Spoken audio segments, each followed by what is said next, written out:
24페이지, 24쪽. 부동산의 개념. 우측에 25페이지 보시면 부동산의 개념. 그 개념 앞에다가 복합하는 자를 한 넣어보시고요. 복합. 부동산의 복합 개념이다. 자, 복합 개념은 법경기 이미 아시죠? 자, 법률적인 개념, 그 다음에 경제적인 개념, 기술적인 개념. 기술 개념은 앞 시간에 했습니다. 자, 법적 개념, 법. 법에는 두 가지. 협의, 자, 협의다 이 말은 좁은 의미 이렇게도 출제하고 협의 그대로 출제하기도 한다. 그 다음에 광의. 자, 광의의 부동산은 광의의 법률적 개념은 넓은 의미 이렇게 출제한다. 자, 협의가 넓다, 광의가 넓다. 당연 광의가 넓겠죠. 협의의 좁은 의미의 부동산은 우리 협곡, 광장 가듯이 광장이 훨씬 넓습니다. 자, 협의, 이건 이제 민법. 자, 민법에서 얘기하는 토지는 토지와 정착물이죠. 토지 정착물. 자, 토지 및 그 정착물이다. 이렇습니다. 정착물. 자, 토지는, 민법에서 쓴 거는 토지는, 자, 요게 영미 엄마의 토지가 있습니다. 영미 엄마 토지가 있습니다. 정당한 이익 있는 범위 내에서 상까지 영향을 미치고, 정당한 범위를 밖에 벗어난 비행기 다니거나 전파 발사하거나 철새가 날아가거나 이런 공적 공중권은 나의 소유권 범위를 벗어났죠. 그래서 민법이다 이 말은 민법의 소유권이에요. 소유권. 우리 민법에서 소유권은 물권이다, 채권이다. 물권 중에서도 가장 대표 물권이죠. 소유권. 그래서 민법상 소유권 범위는 정당한 이익 있는 범위에서 상까지만 사적 공중권 영향을 미치지, 정당한 이익 있는 범위 밖에는 공적 공중권이니까 이건 내 권리가 미치지 못합니다. 그렇죠? 그 말이지. 여기까지만 영향을 미칩니다. 정당한 이익 있는 범위에서 상. 이때 정당한 이익 있는 범위에서 상이다 이 말은 추상적 개념이지 구체적으로 뭐 10m, 15m 이건 아니죠. 그죠? 그래서 추상적 개념이다. 이게 지역 따라 시대 따라 다 다르죠. 이 정당한 있는 범위 상이 대도시는 더 올라가겠죠. 위로. 근데 저 소도시라든지 시골은 낮겠죠. 당연히 낮습니다. 장소 따라 다르고 또 옛날에는 고층 건물이 없을 때는 조금밖에 안 올라갔겠죠. 지금은 많이 올라갑니다. 앞으로 더 올라가겠죠. 이렇게. 그래서 시대 따라 장소 따라 달라져 왔습니다. 그 당연한 얘기지. 그래서 추상적으로 정의를 해놨을 뿐이다. 그래서 추상적 개념이고, 때론 이게 다툼이 생기면 내 거다, 내 거 아니다. 이 다툼이 생기면 법원에 가지, 법원에. 1심, 2심, 3심, 최종, 대판 싸운 거, 대원 판례. 그게 의존하기도 한다. 이렇게 우리 시험 나온다고. 법원의 판단에 의존할 때도 있다. 이렇게 다툼이 생기면. 그 다음에 정당한 이익 있는 범위 내에서 이렇게 되죠. 여기가 이제 지중, 사적 지중권, 여기는 영향을 미칩니다. 저 아래 대신도에 GTX 통과하는 이런 것은 공적 지중권이니까 나하고 관계없다. 이래 되는 거지. 그래서 정당한 이익 있는 범위에서 정당한 이익 있는 범위에서 상, 이렇게 미친다. 미쳐. 요게 이제 우리 시험에 잘 나옵니다. 금방 제가 얘기했던 표현, 때론 다툼이 있을 때는 법적 판단에, 법원의 판단에 의존할 수 있다. 추상적 개념이다. 이게 맞는 겁니다. 구체적이다 하면 틀리고, 그렇지. 그 다음에 정착물이다. 이 정착물. 정착물 시험 나오는 것은 두 가지. 정착물. 독립정착물이냐, 종속정착물이냐. 이게 시험 나오고. 자, 가래. 교재 보시면 25쪽 맨 아래 보면 토지의 정착물로서 독립정착물이라는 말이 있죠. 그 독립에 동그라미 마시고 독립. 자, 건물은 독립정착물입니까? 종속정착물입니까? 건물만 별도로 매매, 임대차 될 수도 있죠. 독립정착물이다. 그리고 명인 방법을 갖춘 수목집단. 그 앞에다가 왜 이렇게 쓰시고, 예? 그 앞에 하나 더 쓰면 원칙은 임목 이렇게 쓰면 돼. 임목 아시죠? 임목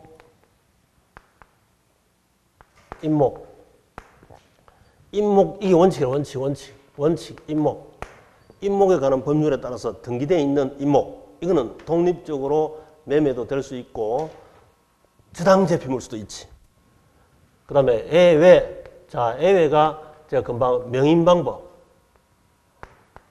요즘 뭐 우리 집 뒤에 서울시 소나무가 두 그루 있대. 그 소나무 옛날에는 이 깜빡이 뺏기가 했지만 나무 건할 때 지금은 여기다 명찰을 달겠죠. 명인 방법 서울특별시 거다 이렇게. 그러면 이걸 우리 집은 사고 팔아도 이건 내 거야. 독립적으로 그렇게 사야지. 당연히 우리 집 것이 아니겠죠. 그거 말고 우리 집 뒤뜰에 있는 감나무 두 그루 있습니다. 대문 앞에 대추나무가 있습니다. 이거는 종속정착물이다. 토지로 보는 거지, 토지. 그래서 그건 종속정착물이다. 이렇게. 자, 다음 페이지 넘기시면 종속정착물이 있습니다. 종속정착물. 그래서 정착물 속에는 우리가 금방 봤지만 독립정착물과 바로 종속정착물 이 두 가지를 하시면 되고,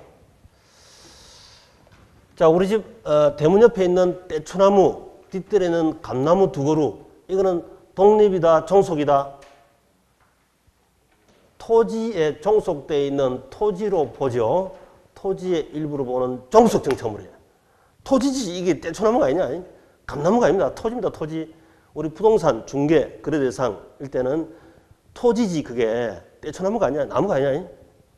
그 다음에 뒷뜰에 서울특별시 소나무라고 두 그루 명찰을 붙여놨어요. 명인방법. 이건 독립정착물이니까 우리 집 사고 파는 거하고 상관없죠. 별도로 매매 대상 이렇게 되는 거지. 그래서 독립정착물, 종속정착물 요 구분하는 게 시험 나오고, 그다음 정착물이냐 아니냐 요게 시험 나옵니다. 자, 정착물이냐 아니냐 우리 이제 이번 시즌에 한다고 남겨두셨죠. 그 밑에 책에 26쪽에 보시니까 정착물 구분 기준 보시니까 양가로 1번 물건의 부착 방법에 따라서 설치 의도에 따라서 또 뭐 성격에 따라서 당사자 관계에 따라서 뭐 이렇게 이걸 암기사항이 아닙니다. 이거 미국의 필라델피아 팔랜데 당연한 겁니다. 당연하다 하고 보시면 돼요. 자, 첫 번째 가로 물건의 부착 방법에 따라서 이렇게 되어 있잖아요. 예를 들어서 가장 간단한 예로 벽시계, 벽난로. 자, 벽난로는 그걸 설치하거나 제거하면 건물에 손상을 주죠. 건물에 손상을 주고 떼내도 마찬가지 건물에 손상을 줍니다. 그런 것은 건물의 일부, 건물이라고 봅니다. 건물, 정착물이야. 근데 벽시계를 제거하거나 설치한다고 해서 건물에 손상을, 기능을, 영향을 준다 안 준다? 안 주죠. 그래서 그건 동산이다. 벽시계는 동산, 벽난로는 부동산. 그래서 그거 읽어보시면 부착되어 있는 물건이 건물에 아무런 손상을 주지 않고 제거.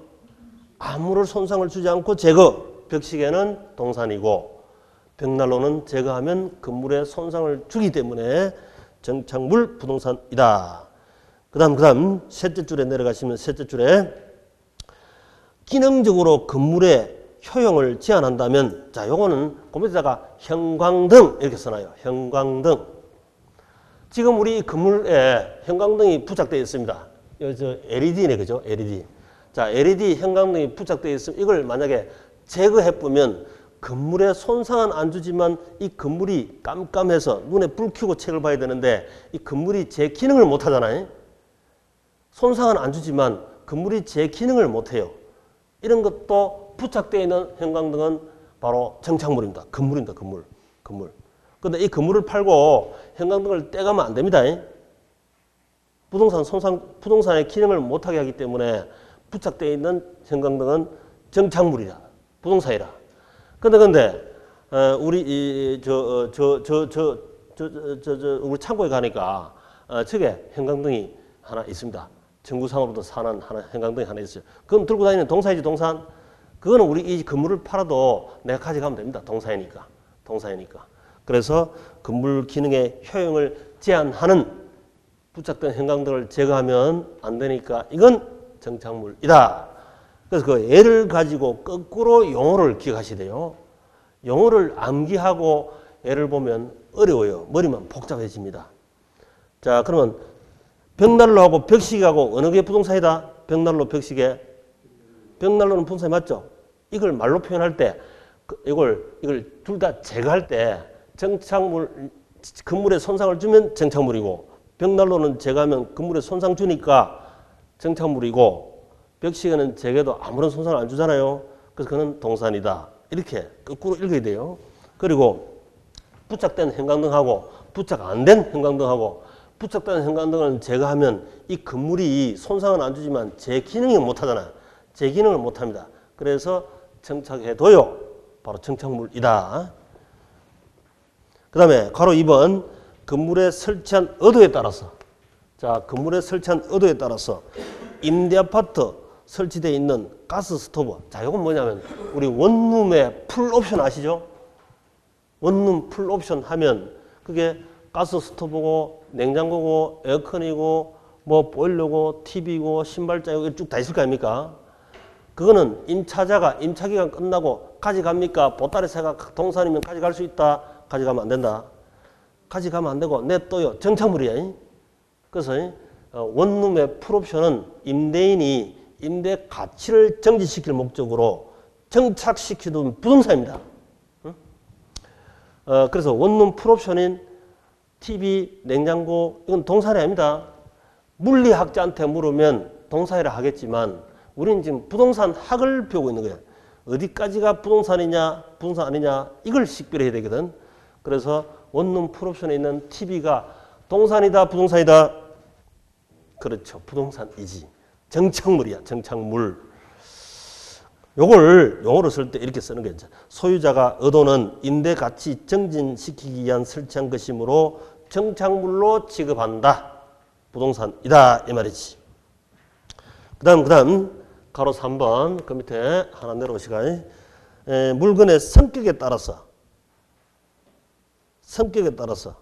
특정한 위치나 용도에 맞도록 특별히 구축되어 있거나 고안되어 있으면, 가령 예를 들어서 옛날에 디지털 아니고 아파트 열쇠 있는 시절에 아파트를 팔고 나면 열쇠를 매수자에게 건네줘야 됩니까? 이건 동사이니까 가져가도 됩니까? 건네줘야 되죠. 그러면 아파트 열쇠가 요즘 뭐 디지털이니까 뭐 열쇠 이런 거 없지만 열쇠 아직도 물론 있습니다. 열쇠 구멍. 그러면 이게 그 아파트에 특별히 고안된 열쇠잖아요. 그럼 그 열쇠는 물리적으로 볼 때는 이게 동사이지만 부동산 학에서 볼 때는 이게 부동산입니다. 부동산 팔면 열쇠도 같이 팔린 겁니다. 건네줘야 되지. 또 특별히 고안된 우리 집 아파트에 특별히 고안된 창문이다. 이 창문은 특별히 고안된 게 아니고 아니면 내가 가져갈 수도 있지만 특별히 고안돼서 부착되어 있는 거니까 바로 부동산이라. 아파트 팔면 같이 팔리는 거죠. 우리 시스템 에어컨하고 저 밖에 서 있는 스탠드 에어컨하고 시스템 에어컨은 이 건물의 정착물이죠. 부동산이에요, 부동산. 근데 저 스탠드 에어컨은 이 건물 팔고 나면 저 에어컨은 임차인 내가 설치해 놓은 거니까 가져갈 수 있는 동산이죠. 다르지. 그래서 특정한 위치나 용도에 맞도록 특별히 구축돼서 고안된 것은 정착물이다. 부동산의 정착물이다. 이 말이지. 자, 다음 페이지 네 번째 거래 당사자 관계에 따라서 이것도 이미 거래 정착물, 농업 정착물, 가사 정착물은 이미 했습니다.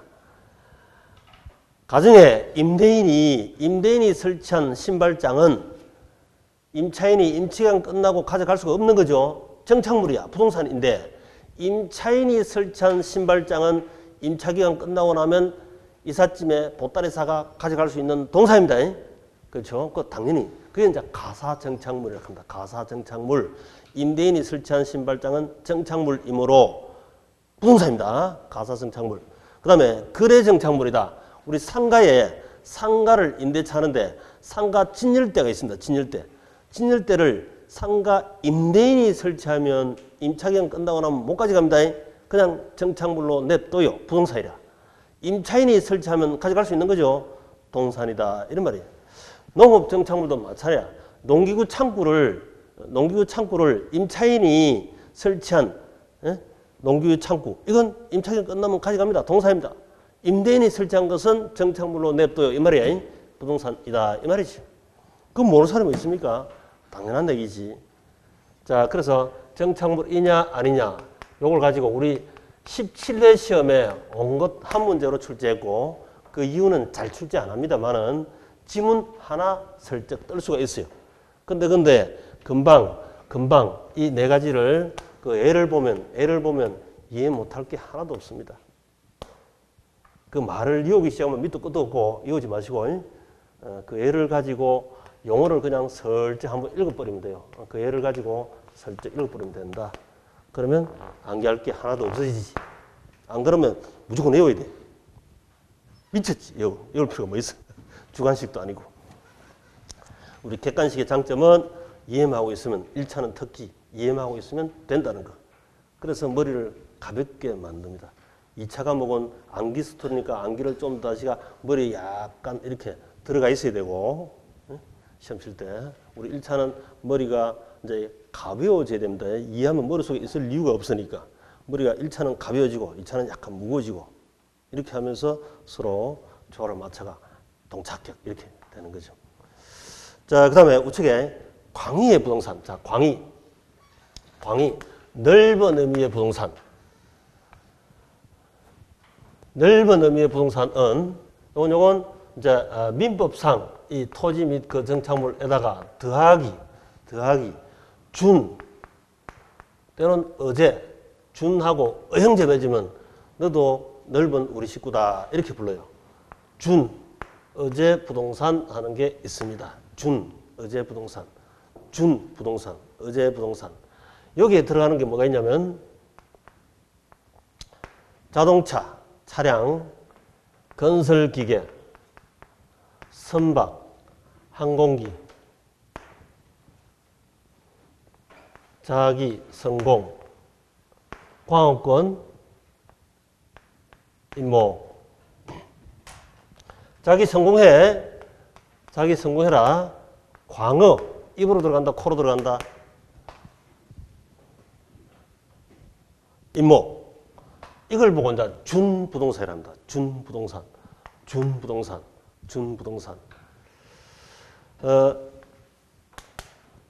민법에 토지하고 우리 정착물은 토지하고 정착물의 대표인 건물은 이걸 저당권 객체가 되죠. 담보대출 받을 수 있잖아요. 마찬가지로 이 준부동산도 민법의 토지 건물처럼 등기 등록을 하여 이거 제피 모을 수 있도록 만듭니다. 그게 이제 준부동산이라.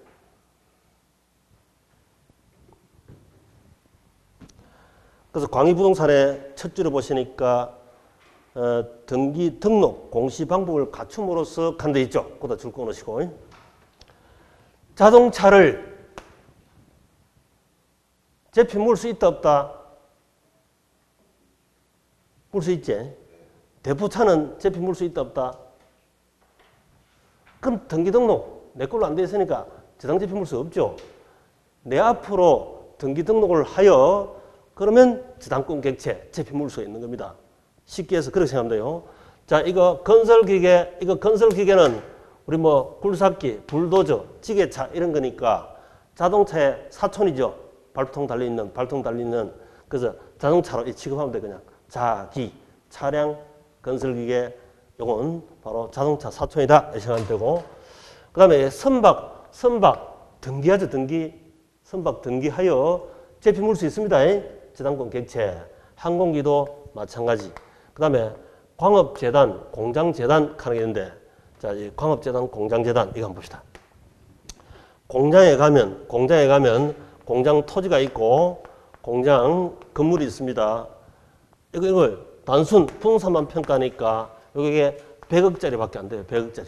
그럼 이거 저당 제피 물리니까 90% 대출해준대, 공장은 많이. 그러면 90억 밖에 돈 빌릴 수가 없잖아요. 자산, 부채, 자본이라.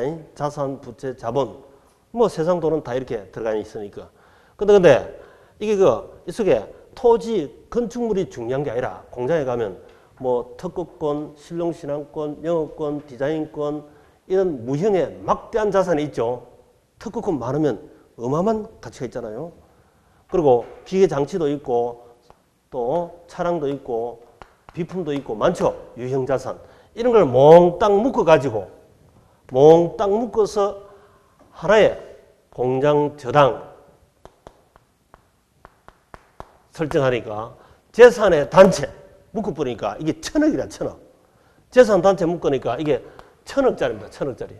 1000억짜리 90% 대출 받으면 이 900억이잖아. 900억. 900억 빌릴 수가 있지. 자, 재단 하는 말이 뭐다? 재단. 재산 단체죠. 재산 단체. 사단은 뭡니까? 사단. 사람 단체. 우리 주식회사처럼 뭐 삼성전자 사단이지. 사람, 주주들 모인 단체. 재단. 여기 재단은 토지, 건축물, 기계장비, 또 비품, 차량, 그리고 공장, 여기 있는 특권, 영업권 이런 것들을 유무형 다 합친 재산단체. 그게 공장재단이라. 공장재단. 이렇게 묶으니까 요거는 이제 하나의 재산단체를 묶어서 법적으로는 하나의 재산입니다. 하나. 재산 하나입니다. 법적으로 하나입니다.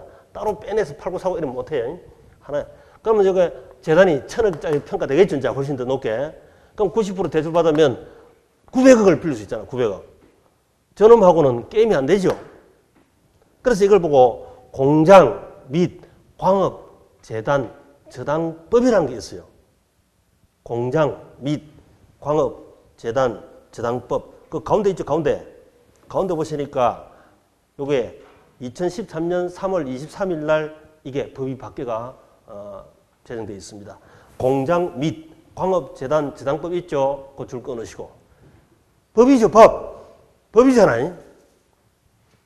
그에 따라서 등기가 되어 있는 게라 등기. 그럼 이 등기하고 나면 민법에서 토지, 건물 등기하고 담보대출 받듯이 얘도 담보대출을 받을 수 있다 이 말이야. 그래서 그 저당법이다 이렇게 되는 거야. 저당법. 그 주의해야 됩니다. 시험 잘 나옵니다. 그 다음에 업건도 마찬가지로 등기 등록 공시 방법을 취하여 저당제표 물 수 있다 이 말이에요. 그 다음에 임목은 등기한 거다 안 한 거다? 임목은 등기한 거죠. 명인 방법은 등기한 거다 안 한 거다? 명인 방법 수목집단은 명찰 붙여놨지 등기한 건 아니잖아요. 그러니까 저당제표 물 수가 없잖아요. 등기되어 있는 걸 만천하에 알리고 물건으로서 등기되어 있는 걸 그죠? 물건화되어 있는 걸 모가지 잡고 대출할 수 있는 거지. 그래서 우리 민법 시험 나오지 민법. 이거 민법 시험에서 요게 저당권 객체가 될 수 있다 하는 민법 시험 나오기도 합니다. 그래서 이거는 민법하고 바로 민법에 이렇게 토지 건물에 준하여 민법처럼 등기 등록 공시 방법을 취하여 저당제표 물 수 있는 것이 준부동산을 한다. 이렇게 생각합니다. 준부동산. 자, 그러면 이 준부동산은 협의의 부동산입니까? 광의의 부동산에 속합니까? 그렇죠. 협의의 부동산은 안 들어가죠. 협의는 민법이고 토지 건물. 그런데 광의의 부동산은 거기다가 플러스 알파. 이게 이제 준 의형제 맺어서 너도 준 부동산 너도 넓은 우리 한 식구다 이렇게 되는 거죠. 광의 속에 들어갑니다. 자, 요걸 우리 시험이 조금 과거에 이걸 워낙 단순한 거 많이 출제해 먹다 보니까 정착물에 조금 깊이, 준부동산에 약간 깊이, 요 깊이 있는 거 출제할 때는 이게 살짝 들어갑니다. 그러니까 주의하자. 출제할 때 주의하자. 자, 거기까지만 뭐 더 이상 출제하는 게 아니니까 거기까지만 하시면 되고. 자, 다음 페이지입니다. 다음 페이지. 자, 경제적 개념의 부동산. 자, 경제적 개념의 부동산. 경제 하나 더 붙이면 경영 이렇게 같이 들어가 있습니다. 우리 뭐 경제학, 경영학 하는 것은 이미 학문으로서 자리를 잡고 있기 때문에 경제학, 경영학이죠. 자, 경제는 사고 파는 거랬죠. 사고 파는 거. 수요. 사고 파는 게 수요고 파는 것이 공급이지. 사고 파는 대상되는 살 때는 돈 주고 사고 팔 때는 돈 받고 파는 거지. 그러한 대상되는 것을 경제 개념이다 이렇게 부르고, 경영은 투자니까 자본, 자기 자본, 타인 자본, 내 돈 1억, 2억 빌리가 3억짜리 원룸 산다. 자기 자본, 타인 자본, 이게 원룸을 사면 자본으로서, 총 자본으로서 부동산이고, 자산으로서 부동산이고, 그 다음에 투자재로서 부동산이고, 이런 것들이 다 경영에서 부르는 부동산입니다. 자, 보시니까 그 자산 있죠, 자산. 자산 자본은 바로 이 원래 정확하게 쓰면 경영으로서 부동산이다. 경영으로서 부동산. 자산, 원룸 3억짜리 자산. 자본, 자기 자본 1억, 타인 자본 2억. 이 자본으로서 부동산. 이 말입니다. 자산, 자본, 경영에서 쓰는 거다. 근데 조금 확장하면 이 돈도 시장에서 거래할까요, 안 할까요? 돈도, 자본도, 금융도 시장에서 거래하죠. 그러면 돈을 시장에서 사고 팔고 합니다. 돈을 사고 팔고 할 때는 은행에서 2억을 대출해 줬잖아요. 은행에서 3억짜리 모가지 잡고 2억을 대출해 줬습니다. 그럼 이거 금융시장이죠. 금융시장에서 거래한 겁니다. 돈도 당연히 시장에서 거래합니다. 거래하는데 돈은 이거 부동산은 돈 주고 사고 돈 받고 파는데, 이 돈은 뭘 주고 받으면서 시장에서 거래할까요? 그렇지. 돈을 주고 돈을 사고 돈을 받고 돈을 파는 건 맞는데, 그 돈이 뭐다? 금융시장은 뭘 주고 받으면서 2억을 대출받고 갚고. 그렇지. 돈의 과실은 뭐다? 돈의 과실은 돈, 이자지, 이자. 그렇지, 이자지, 이자. 돈의 사용 가치, 바로 이자를 주고 받고, 이렇게 하면서 목돈을 사고 팔고, 이렇게 한다니까. 우리 민부할 때 소비대차, 이런 게 보셨잖아요. 소비대차 2억을 빌려가지고 소비를 하고, 나중에 원리금 갚으면 되지. 이자인데, 이자.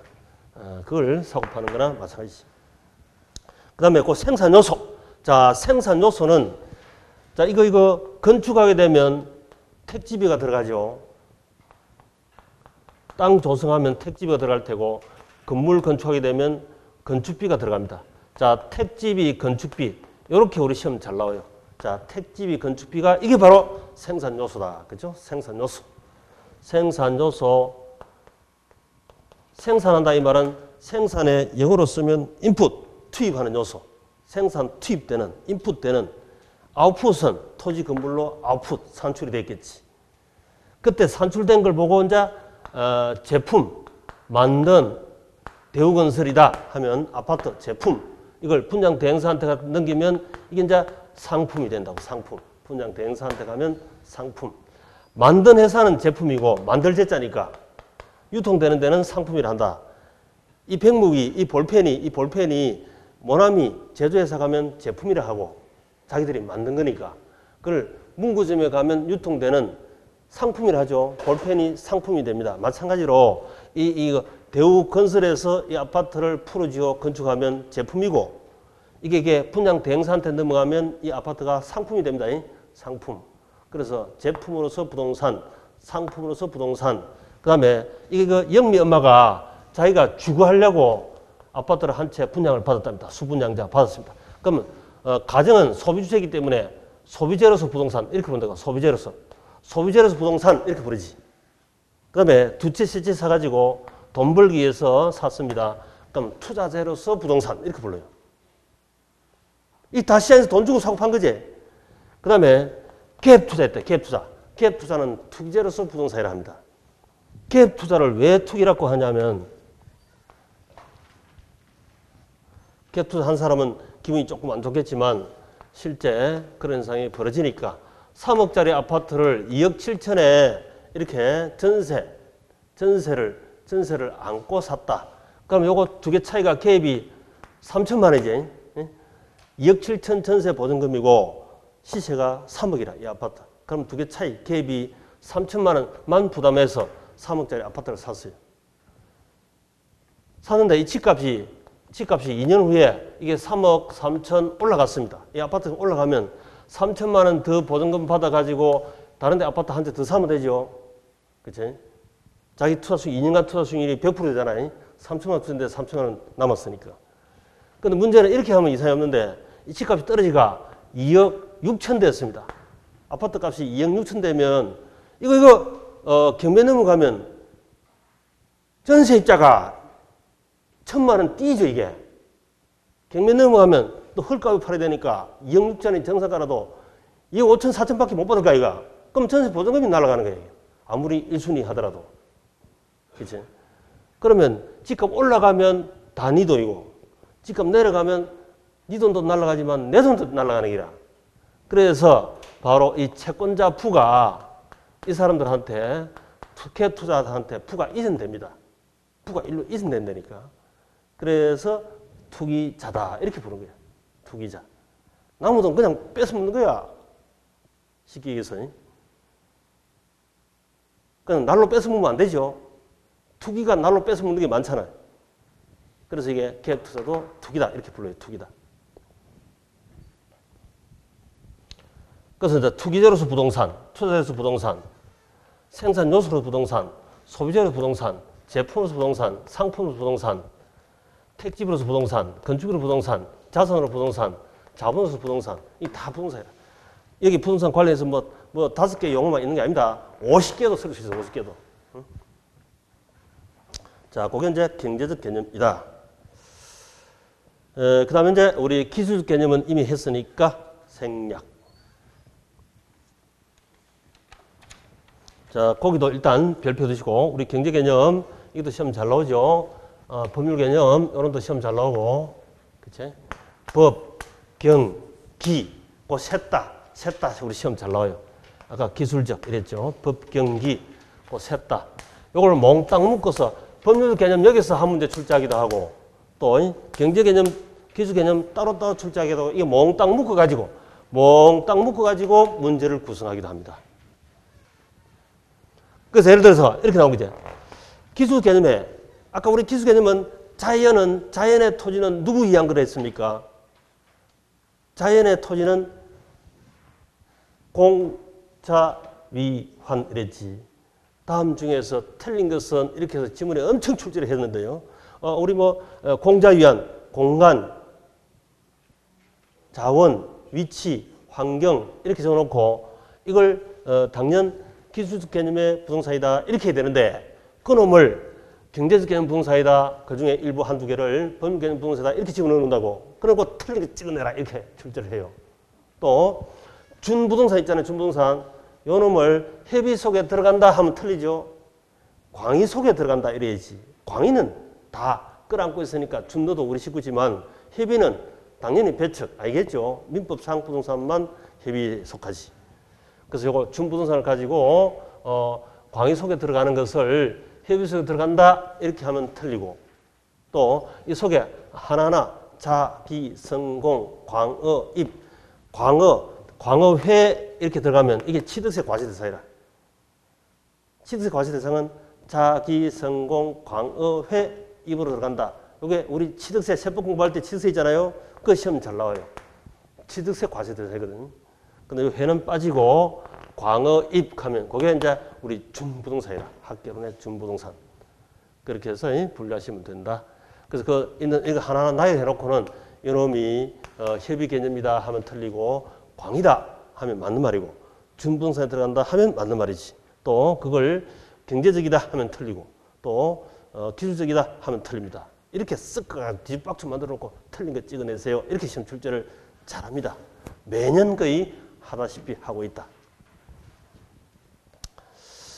자, 그 다음에 31페이지. 자, 31페이지 31쪽에 갔으니까 Q. 31페이지 가운데 부동산에 경제적 개념 해당하지 않은 것은 돈 냄새 나지 않는 것은 상품, 자본, 자산, 환경, 소비재. 환경이죠, 환경.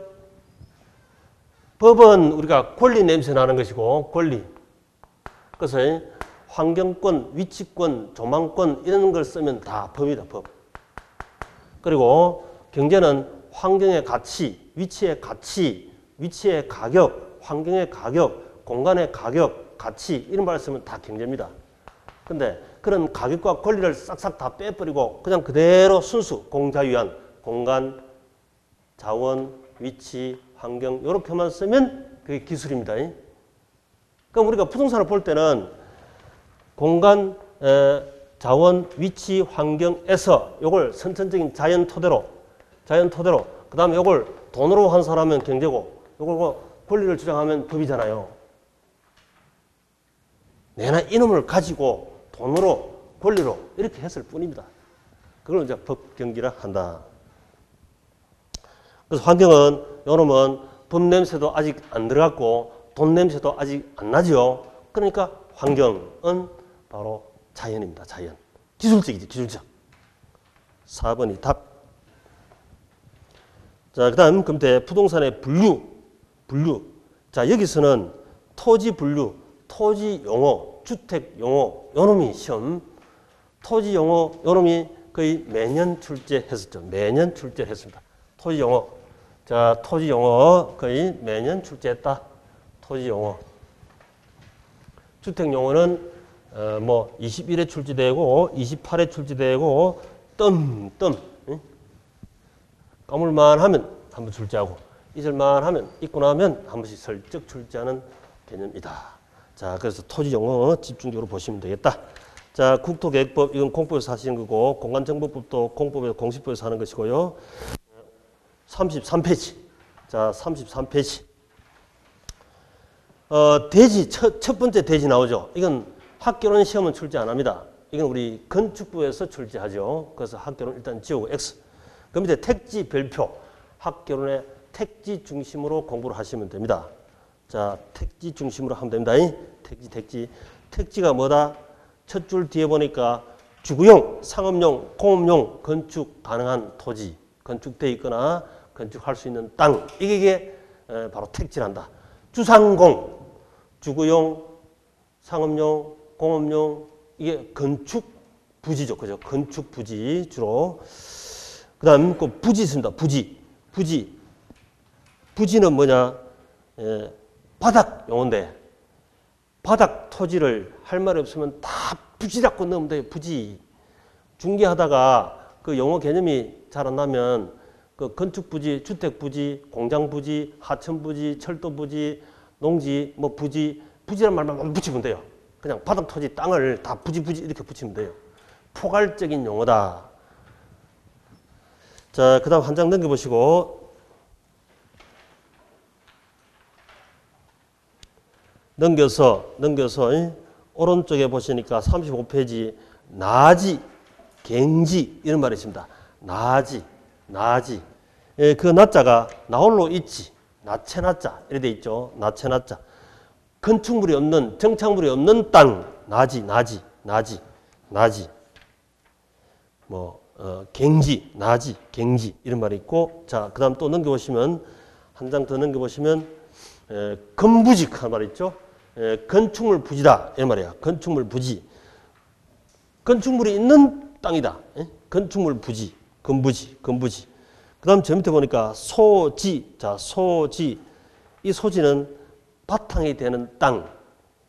자연상태 땅을 주로 얘기합니다. 자연상태 토지. 아까 자연의 선물, 소지. 바탕이 되는 땅, 소지.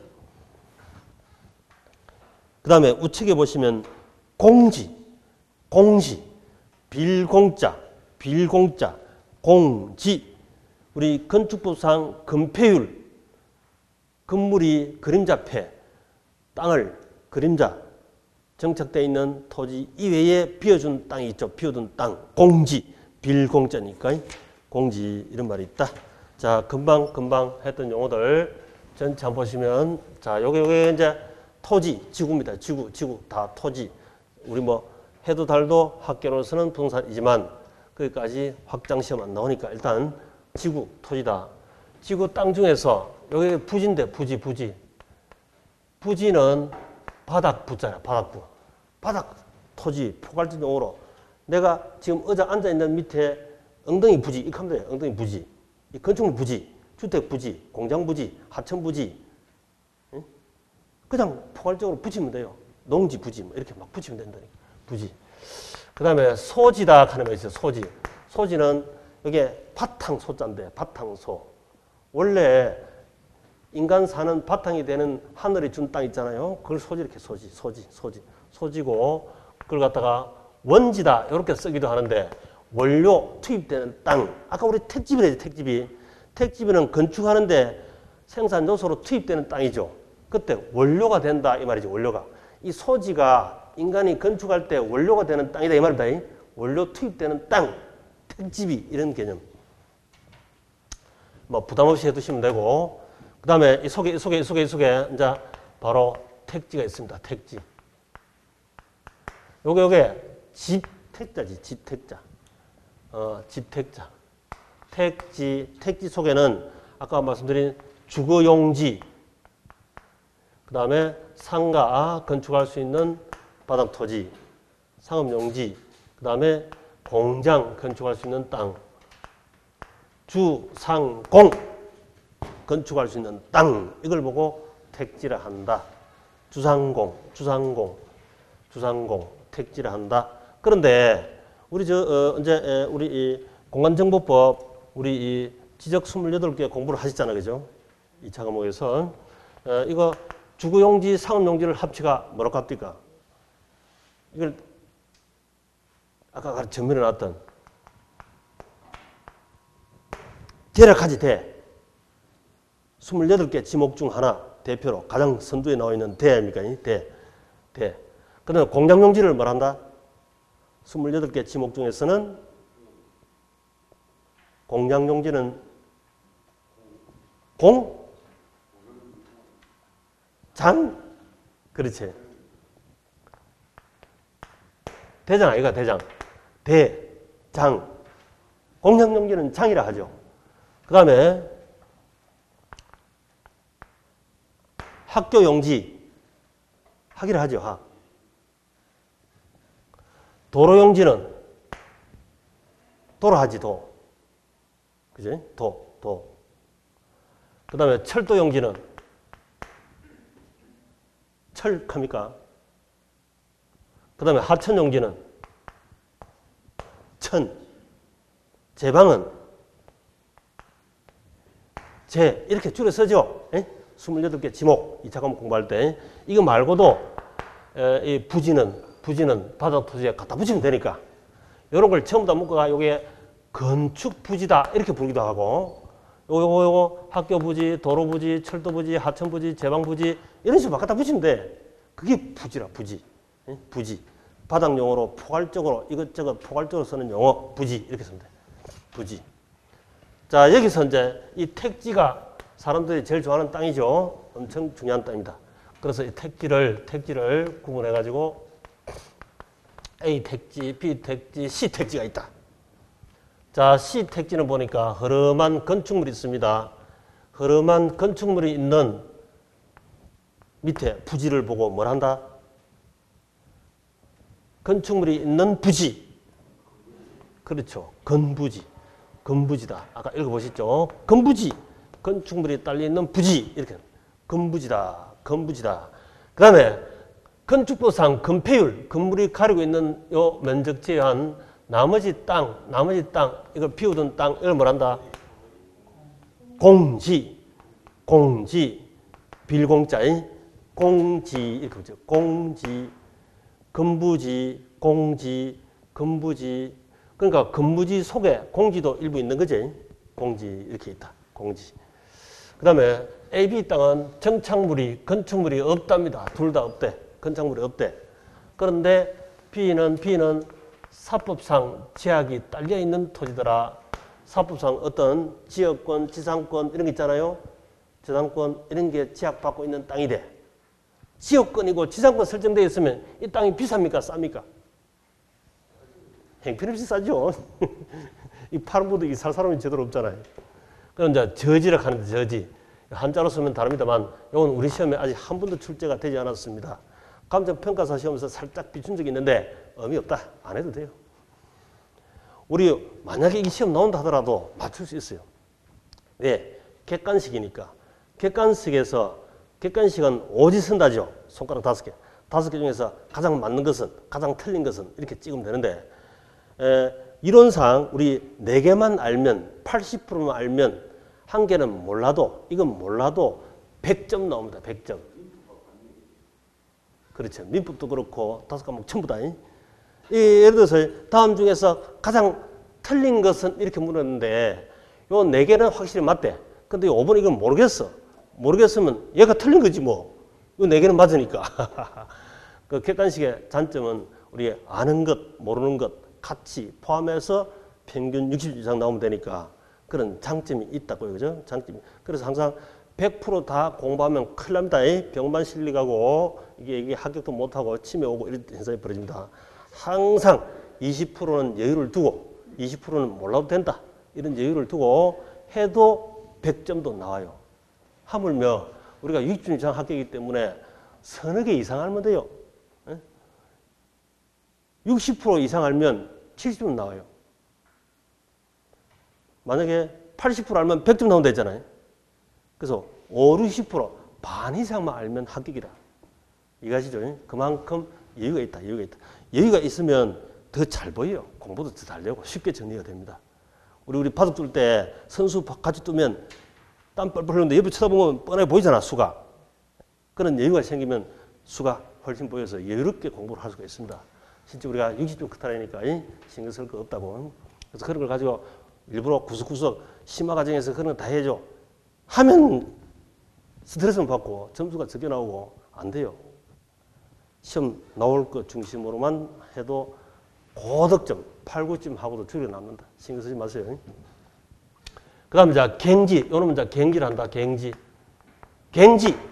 요게 이열갱자인데 한자로는 이열갱지인데 요즘 한글 시대에서는 조금 힘듭니다만은 여기서 우리가 토지 종목만 한자. 요즘은 한글 이름 다 바꾸잖아요. 이거 이름 다 바꿔야 돼. 여러분 이름 바꾸기 쉽지. 옛날엔 다 부모님들이 한자 뜻글자로 이름을 지어줬는데 요즘 한글로 다 바꿨잖아요. 근데 이거는 우리 학문이다 보니까 옛날에 뜻글자로 한자 뜻으로 다 만들었는데 못 바꾸니까 그대로 있는 거예요. 여기 한자가 좀 있어. 요 택자도 옛날에는 집질택 같으면 주구용 이 집만 이게 택이잖아. 택지. 근데 건축도 집 짓는 거고 공장도 건축 짓는 거니까 확장해가지고 집질택, 택지 이렇게 같이 쓰는 거예요. 그냥 확장해서. 갱지, 갱신지 이어서 바로 신청하면 돼. 요건 사법상 제약 받는 것도 없다 이 말입니다. 깨끗한 땅입니다. 위에 건물정창부도 없고 사법상 제약 받는 것도 없고. 근데 주의할 것은 우리가 사법상 제약 받는 거는 있고 없고 이런 게 있지만 공법상 제약 안 받는 땅이 있다 없다. 공법상은 우리 2차 원자 공법 공부하시니까 국계법에 공부할 때 우리 국토법 공부하실 때 그거 보니까 대한민국 한반도 부수 도시 중에서 거기에 제약을 안 받는 땅이 있습니까 없습니까? 없죠. 도, 관, 농, 자 이 속에 안 들어가는 땅이 있다 없다? 전국 땅 없잖아요. 헌법에도 한반도 부속 도서 이래 해놨기 때문에 헌법에도 들어가 있고 2차 우리 그중에 공법 하나인 국계법만 보더라도 이미 제약을 안 받는 땅이 없습니다. 그래서 그걸 우리 시험에 학교는 시험 나올 때 공법상 제약받지 않는 땅을 갱신이다 하면 땡 틀린 거야. 그렇게 시험 나온다니까. 공법상 제약 안 받는 땅은 없다. 기본적으로 깔고 들어가야 돼요. 기본 깔고 들어가야 됩니다. 사법상 제약 안 받는 땅은 있다 없다? 있다. 사법상 제약 안 받는 땅은 있을 수 있고 받는 땅도 있을 수 있고 이렇지만 공법상은 전부 다 제약을 다 받습니다. 한반도 부수가 우리 모두를 위한 땅이지. 그러니까 공법상 제약 안 받는 땅이 있을 수가 없는 거지. 그 다음에 요걸 보고 자 나지를 한다. 그죠? 나지. 나홀로 있지. 나차. 나홀로 있지. 정착물이 없는 땅. 나지. 자, 이 나지가 중요합니다. 나지하고 이 건부지하고 두 개 비교. 이게 감정평가론까지 우리 시험 나온다고요. 아주 중요합니다. 자, 나지, 건부지. 내가 이 택지를 사가지고 여기다 건물을 30층짜리 신축을 할래. 30층짜리 신축하려면은 A, B, C 택지 중에서 어느 땅이 제일 좋은 땅입니까? A 땅이 가장 깨끗하니까 30정 이어서 바로 신축하면 되죠. 갱신지, 이을갱, 갱신지 제일 좋습니다. 그 다음에 저지하고 건부지 중에서 어느 것이 30정 신축할 때 좋은 땅일까요?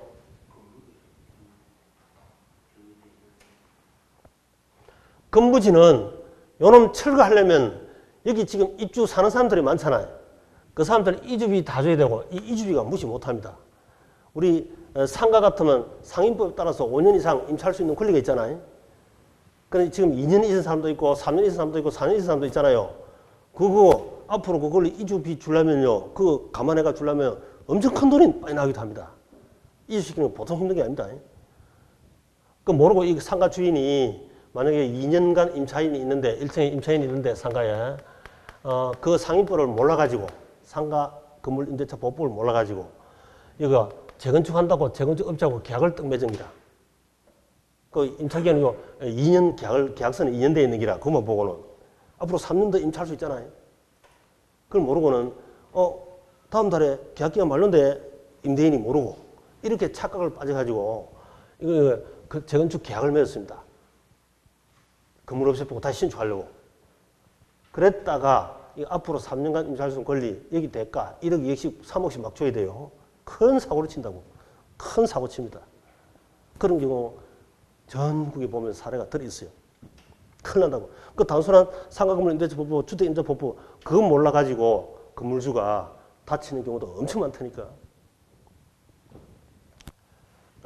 그래서 이주비를 줘야 되고 철거비도 들어가고 돈 많이 들어가지 이게. 그냥 이게 더 낫지. 지역권, 지상권 이거 없애는 게 오히려 더 나을 수도 있어 이게. 지상권 이런 건 별거 아니고. 그래서 이제 대체로 이제 저지가 더 비싸고 바로 건부지가 제일 쌉니다. 건부지가 싸다 이 말은 건축물 부지 이 땅값만 싸다는 거지 건물값 말고 땅값이 제일 싸다 이 말. 땅값이. 건부지는 요 땅이죠 땅만 건부지를 얘기합니다. 건물은 빼고 건부지. 그래서 나지는 비싸고 건부지는 싸다 이렇게 부르지. 그래서 그 다음 페이지 보니까 건부지 감가란 말이 보입니까? 건부지 감가 가치가 감소되어 있습니다 하는 걸 기본으로 붙여야 돼요. 건부지 감가. 이게 원칙이에요. 원칙. 건부지가 싼 것이 원칙이다. 누구보다 싸다고? 그렇지. 나지하고 비교해야 돼. 나지보다 싸다. 나지가 예를 들어서 10억이라면 여기 이주비 1억, 철거비 1억 들어갔다면 2억 빼고 8억이 건부지 가격이라. 예? 이주비, 철거비 1억 들어갔다면 나지 가격이 10억 빼기 2억, 철거비, 이주비 8억이 건부지 땅값이라. 그 건부지가 싸다. 건부지가 감가 이 말이지. 감가. 하여튼 학계로는 땅이든 건물이든 뭐라도 돈으로 처음 다 바꿔야 돼. 돈으로 다 바꿔야 돼. 처음부터 스타트 처음부터 마지막까지 돈으로 다 계산할 수 있어야 돼요. 나중에 민법 공부도 돈으로 계산해야 되는데 실무 가면 그것도 다 돈으로 환산해야 되거든요. 민법 보고도 공법 보고도 이 얼마일까 이렇게 환산해야 된다니까. 그래 얼마에 받고 사고 팔고 임대차고 되지. 학개론 속에 있는 용어는 당연히 전부 다 돈으로 환산해야 돼요. 그래야 이해가 빠르고 또 그렇게 하는 게 맞고 그걸 위해서 저희들이 하는 거니까. 그냥 용어만 개념만 이해하고 그 별 소용이 없다. 다 돈으로 바꿔야 돼. 건부지 감가가 원칙인데 해외로 건부지 가격이 비쌀 때도 있죠. 이게 그걸 보고 이제 건부 정가를 한다. 건부 이거 지자는 빼도 돼. 지자는 빼도 돼. 건부 감가, 건부 정가 이랬어도 되고 뭐 붙이도 되고 상관없어요. 건부 정가. 자 건부지 정가. 건부지 땅값이 나지보다도 더 비쌀 때도 있다니까. 야가 11억이래 11억. 여기가 10억인데 11억일 때도 있는 기라. 어느 때냐? 이걸 전부 다 이 땅을 정부에서 도로 만든다고 수용한대. 수용. 예? 신도시 만든다고 수용한답니다. 수용.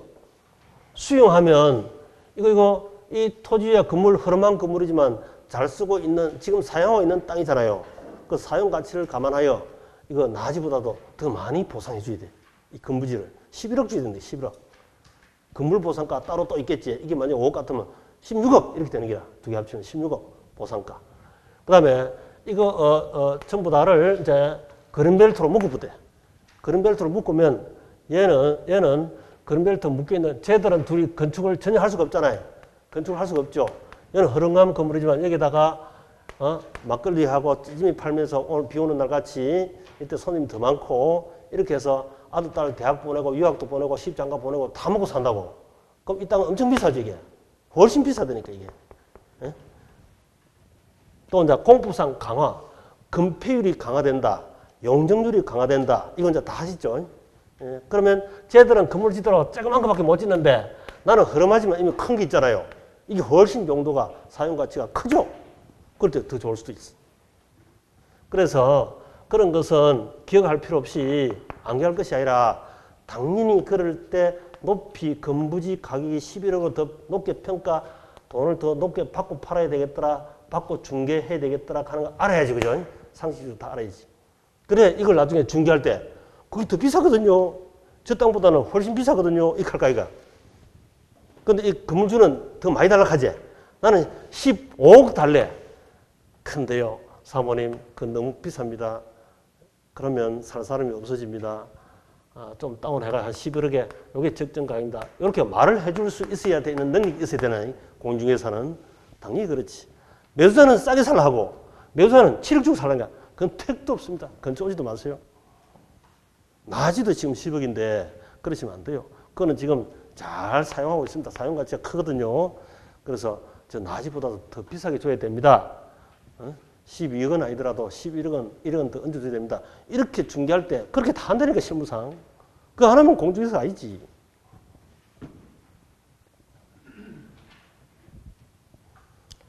자, 그래서 낮이, 건부지 이 두 개 비교 감정평가론까지 가서 시험에 이렇게 계속 나옵니다.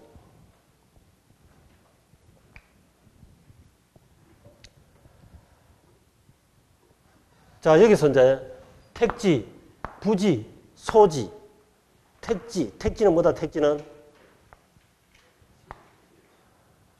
주상공, 건축되어 있거나 건축 가능한 토지, 건축물 부지다 이렇게 해도 되지.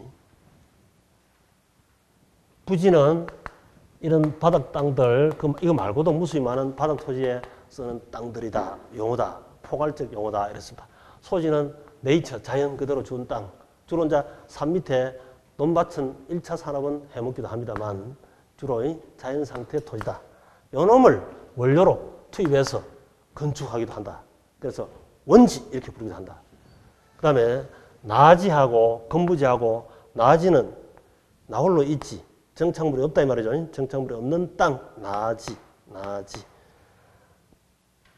건부지는 건축물이 딸려있는 땅, 건부지가 감가되는 게 원칙인데 예외로 첨가될 수도 있더라. 그렇죠? 우리 사회과학은 원칙이 있으면 예외가 있고 예외 없는 게 없잖아. 왜 이렇게. 자연과학은 예외가 있을 수 없지만 사회과학은 예외 없을 수가 없습니다. 예외가 다 있다.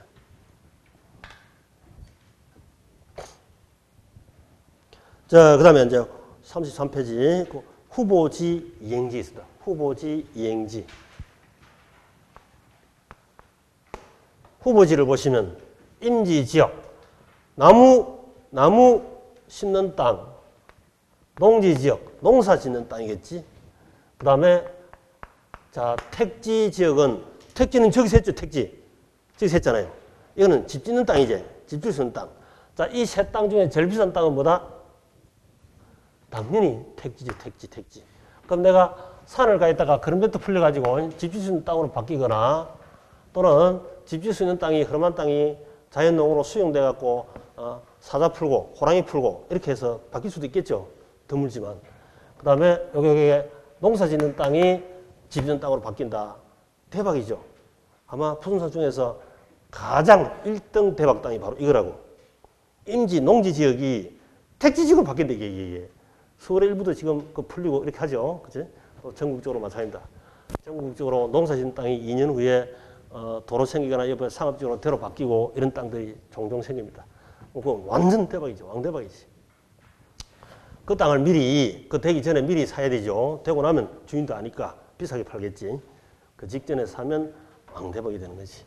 그 근데 이제 임지 농지 지역이 앞으로 6년 후에 택지로 바뀔 예정이다.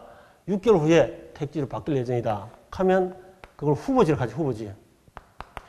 택지 후보지다, 이래 부르지. 택지 후보지다, 이래 되는지. 6년 후에 택지가 될 예정이면 한참 기다려야 되죠. 그걸 미성숙지를 하고 6개월 후에 택지가 되면 곧 되지. 성숙지를 한다. 성숙지가 비쌀까요? 미성숙지가 비쌀까요? 성숙지가 비싸지. 왜 물어봤다 하는 거예요. 후보지. 자, 후보지. 시험 잘 나옵니다. 후보지. 요거는 이제 전환된 하면 틀리고 전환 중에 있습니다. 이래야지. 택지로 전환 중. 6개월, 6년 후에 택지 될 예정이니까. 전환 중. 이때 전환된 하면 틀립니다. 그렇게 해서 출제하기도 한다. 전환된 것은 후보가 아니고 이미 당선된 거니까 택지가 된 거지 택지 후보지라 하지 않는다. 전환 중에 있습니다. 이렇게 해야 돼. 그 다음에 택지는 저기서 봤듯이 주거용, 상업용, 공장용지 이걸 택지란다 했죠. 그 다음에 농업용지는 전, 답, 과 밭을 쓸 수 있는 밭땅, 논으로 쓸 수 있는 답, 가수원, 과자 이게 농지란다. 농지. 임지 이게 시험 안 나오니까 제외. 시험 나온 적이 없고 나올 필요가 없습니다. 자, 그렇다면 이제 여기서 주거용, 상업용, 공업용지 중에서 제일 비싼 땅은 뭐다? 요게 제일 비싸겠지. 주거용지가 상업용지로 바꿀 수도 있고 공장용지가 상업용지로 바꿀 수 있지. 서로 갔다리 바뀔 수 있습니다. 우리 공부했으면 아시죠? 그죠? 바뀔 수 있지. 이렇게 바뀌는 거가 이행지라는데 이행지. 단 이것도 이행 중에 있다. 이행 중에 있어야 돼. 이행 중. 주거용지가 3개월 후에 상업용지로 바뀐대. 공장용지가 3년 후에 상업용지로 바뀔 예정이란다. 그런 걸 보고 이행 중이라고 합니다. 이행지 이렇게 이행지. 이행지. 이행지. 이행지. 마찬가지로 전답과 중에서 자기들끼리 바뀔 수 있는 이런 걸 보고 이행지를 한다. 이행지. 이행지. 자, 이걸 가지고 이제 뭐라고 하냐면 후보지하고 이행지하고 차이, 요 두 개 차이, 요 놈을 가지고 이제 시험을 계속 출제를 하는데요. 후보지냐, 이행지냐. 이행지 내용을 주거용지가 상업용지로 바뀔 이행 중이다. 이러고 그걸 후보지 하면 틀리지. 그냥 이행지를 해야 되지. 그 다음에 임지지역, 농지지역이 택지지역으로 바뀔 예정이다. 이걸 이행지를 하면 틀리죠? 후보지라고 해야 돼. 후보지. 그렇게 뒤바꿔 놓고 틀린 거 찍으세요. 이렇게 나오거나 맞는 거 찍으세요. 이렇게 출제한다니까. 그러면 요거는 임지지역, 농지지역, 택지지역, 지역 상호간 전환 중. 이렇게 말을 쓰거나 또 이거는 대분류니까 대분류, 상호간 이걸 후보지 이렇게. 여기는 이제 소분류, 소분류 또는 세분류, 세분류. 그 속에 있는 작은 거죠, 작은 거. 소분류, 세분류, 세세하게 소분류, 세분류. 요건 이행지다. 이렇게 부릅니다. 이행지. 그러면 임농택, 임농택, 대선 후보 전환 중, 대선 후보 전환 중 당선되면 세부적 공약사항을 이행해야 되겠죠. 세부적으로 이행한다. 세부적으로 이행한다. 근데 주요할 것은 후보하고 이행하고 된 불합정이니까 같은 게 있는 거 아니겠습니까? 하되 요거는 요렇게 만약에 농지를 사가 전이다 답이다 과수원을 사가지고 거기다가 전원주택을 질 예정이랍니다. 그러면 이거 전환할 때는 저 후보지겠습니까? 이행지겠습니까? 후보지제. 요거 우리 실무상도 많이 나타나죠. 전원주택. 왜냐하면 농사 짓는 땅인데 택지로 집진 땅으로 바뀔 예정이잖아요. 그 전환 중에 있으면 후보지지. 그죠? 그 구분 잘 하시고. 그건 이제 출제 가능성이 좀 높아요. 다른 거는 뭐 출제 가능성이 거의 없습니다. 할 필요 없어요. 예를 들어서 전답이라든지 주거 상업용 용어는 우리 아까 대략했잖아요. 근데 주거용지가 상업용지로 상업용지가 주거용지로 이거는 이행지를 하는데 이거는 지목이 안 바뀌죠. 지목이 대 속에서 대에서 움직이니까 뭐 지목 바뀐다 안 바뀐다 굳이 이런 것까지는 출제 거의 안 합니다. 하나니까 신경 안 써도 돼. 후보지 이행지. 자, 후보지 이행지. 요놈도 시험 출제를 잘 합니다. 별표로 드시고. 자, 그 책에 한번 읽어보면 후보지는 가망지 예정지를 한다. 이거는 학문적으로 쓸 때 쓰는 거니까 시험 안 나오니까 제껴버리고 그냥 후보지, 임농택, 지역상호간 그 줄 것이고 지역상호간 용도가 전환되고 있는 토지 이렇게 하면 돼. 다음 페이지. 이행지는 임농택 내의 세분된 지역 내에 그 줄 것이고 용도가 전환되고 있는 거라 한다. 지역 내의 세분화된 지역 내 이렇게 하면 돼. 그 다음에 성숙지, 미성숙지 어느 땅값이 비싸다.